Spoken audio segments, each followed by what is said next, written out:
যশোরের শার্শায় নিরাপদ ও উচ্চমূল্যের ফল উৎপাদনে কৃষকদের আগ্রহ বাড়াতে বাস্তবায়ন করা হচ্ছে বিভিন্ন প্রদর্শনী কার্যক্রম।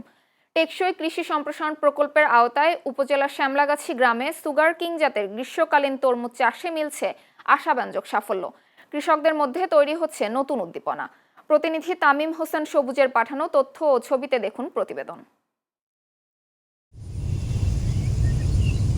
কেবল শীত মৌসুমেই নয়, এখন গ্রীষ্মেও তরমুজ চাষে নতুন সম্ভাবনার দুয়ার খুলছে যশোরের শার্শায়।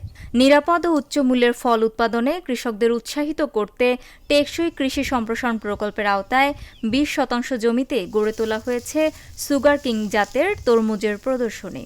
শ্যামলাগাছি গ্রামের কৃষক শাহিন হোসেনের ক্ষেতে মিলেছে আশাব্যঞ্জক ফলন, যা স্থানীয় কৃষকদের আগ্রহ ও প্রত্যাশা দুটোই বাড়িয়ে দিয়েছে।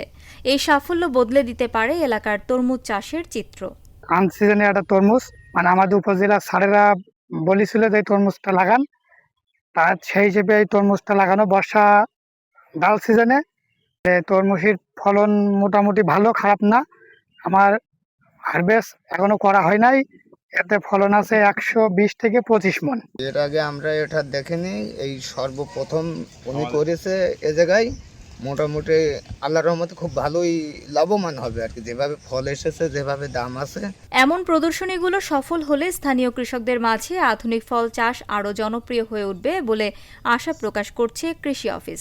কৃষি অফিসের মাধ্যমে আমরা তাকে উদ্বুদ্ধ করছি যে গ্রীষ্মকালীন তরমুজটা করার জন্য, এবং এটা দেখে এখানকার স্থানীয় অন্যান্য চাষিরা উদ্বুদ্ধ হচ্ছে যে এই নতুন ফসলটি করার জন্য। আমরা 20 শতক জমির জন্য 6টি প্রদর্শনী বাস্তবায়ন করেছি। প্রদর্শনীর আওতায় আমরা কৃষকদেরকে গ্রীষ্মকালীন তরমুজের বীজ, জৈব রাসায়নিক সার এবং বিভিন্ন ধরনের জৈবিক পালানাশক প্রদান করেছি। মাঠে তরমুজের অবস্থা এখন ভালো, এবং যেহেতু অসময়ের তরমুজ, কৃষক ভালো একটা দাম পাবে বলে আমরা আশাবাদী। যশোর অঞ্চলে প্রায় 1 হেক্টর জমিতে গ্রীষ্মকালীন তরমুজের আবাদ হয়েছে।